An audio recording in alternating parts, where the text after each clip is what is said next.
Yuk, langsung saja kita mulai ceritanya.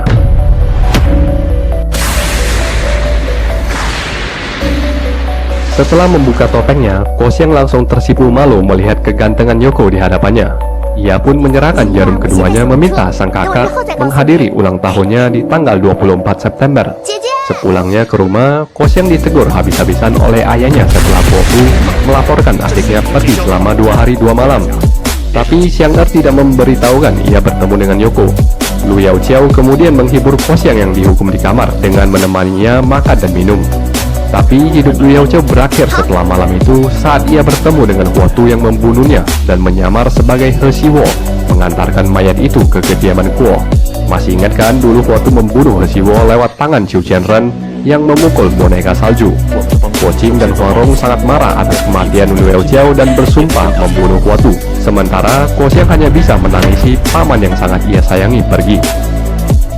Setelah 7 hari kematian Lu Yaoqiao, Xiang'er menyembayangi pamannya di sebuah kuil tua dan dihampiri oleh Guofu yang mencarinya.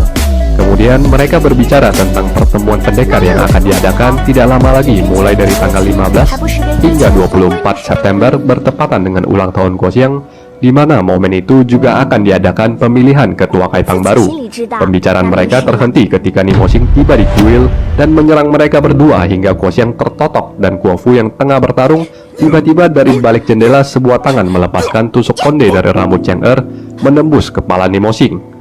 Guo Qing dan Huang Rong sangat keheranan dengan sosok yang menolong putri mereka dengan kungfu setinggi itu. Tapi tidak ada yang tahu siapa sosok itu.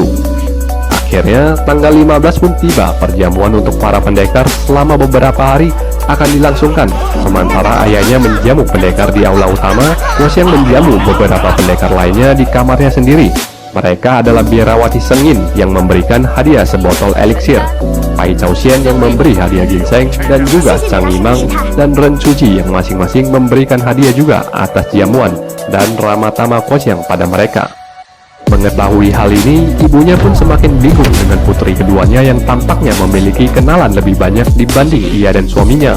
Huang Rong mulai mencurigai Koxiang kemungkinan besar bertemu Yoko di saat menghilang 2 hari. Tepat di tanggal 24, pemilihan ketua Kaipang dilakukan. Para pengemis meminta Huang Rong untuk menjabat lagi sebagai ketua. Tapi permintaan itu ditolak langsung karena ia dan suami yang mempertahankan Xiangyang tidak memiliki waktu untuk mengurus klan. Dengan demikian, mereka pun memutuskan memilih ketua dengan mencari petarung Lesten di arena.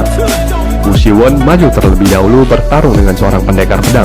Sementara Huang Rong yang tidak melihat Koxiang mencarinya dan mendapati putrinya sedang berdoa dan dihampiri oleh hantu kepala besar yang memberitahu Koxiang kalau Shen Tiaoxia akan tiba sebentar lagi dengan 3 hadiah yang telah ia siapkan.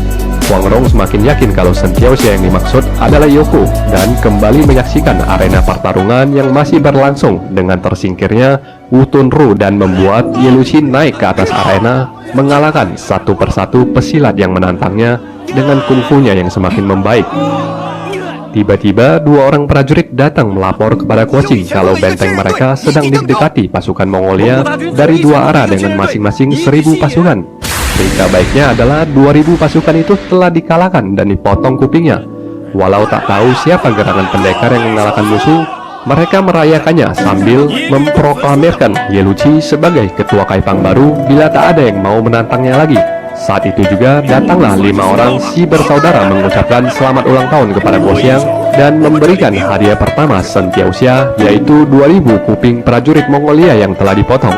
Guo Qing dan Huang Rong yang menyambut kelima bersaudara ini kemudian diceritakan kalau merekalah yang memimpin pasukan untuk menumpas 2000 pasukan tersebut.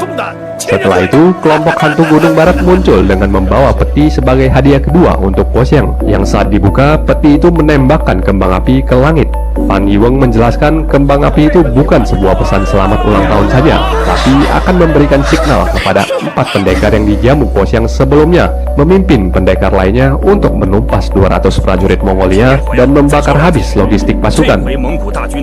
Sementara menunggu hadiah ketiga untuk Koxiang yang belum tiba, prosesi untuk pengukuhan Ye Luqi dilangsungkan hingga diinterupsi oleh Huotu yang menyamar sebagai He Xiwo. Keberatan atas status Ye Luqi sebagai penerus ketua Kaipang, karena ayahnya adalah pengabdi Mongolia yang kemudian Yeluchi menjelaskan kalau ayahnya telah lama memutuskan hubungan dengan Mongolia dan aslinya mereka adalah orang Liao. Tapi He Xiwo tetap memaksa kalau dendam Lu Yaoqiao belum dibalaskan dan tongkat pemukul anjing masih hilang sehingga Yeluchi tidak berhak dinobatkan dan membuat mereka bertarung. Duel yang sengit dan seimbang terjadi sampai Huotu diam-diam menggunakan kungfu aslinya dengan senjata kipasnya mengalahkan Yeluchi. Saat itulah tiba 4 pendekar teman Huoxiang yang mengantarkan hadiah ketiga. Di dalam karung, Tarpa keluar dan langsung menghajar Huotu yang menyamar sampai tongkat di tangannya terlepas dan diambil Chang Yimang yang menunjukkan tongkat itu adalah tongkat pemukul anjing yang dikembalikan kepada Huoqing dan Huang Rong.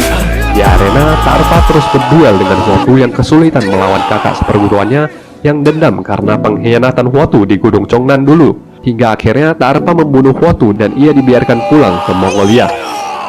Setelah itu muncullah sesat timur yang diam